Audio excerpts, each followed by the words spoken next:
Hi, in today's video, we're going to be learning how to use the Dewarp function in Exacq Vision. So here I have my camera added into the interface already. I'm going to go ahead and go into configure setup page right here, and I'm going to make sure that my camera is properly added. So now that it is added, I'm going to go ahead and select my camera right here on the left-hand side. It should be under one of your added cameras. And I will make sure that under digital PTZ/fisheye that it is enabled right here. In addition to that, I'm also going to be checking if I have the correct lens number right here.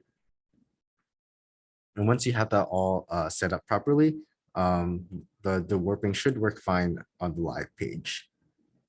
So here, I'm going to go ahead and right click, go to fisheye, and go ahead and select the warp.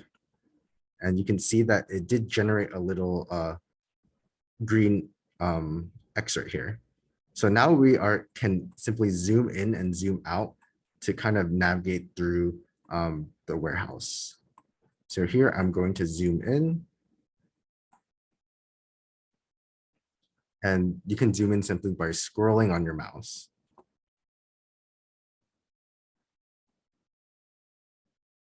All right, now that I'm zoomed in a decent amount, the way you would kind of turn your camera would be to hold down left click and you'd simply drag. So here you can see we are dragging it to the front of the warehouse. You can see the garage opening right here.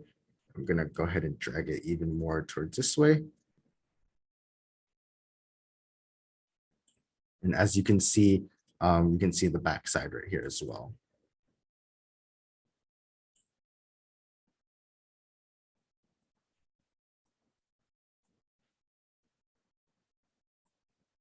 So yeah, I'm going to reset its position right now just simply by zooming back out.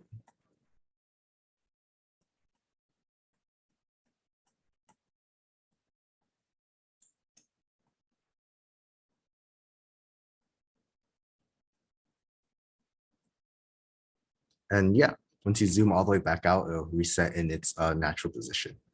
So yeah, that concludes today's video on how to use the dewarping function.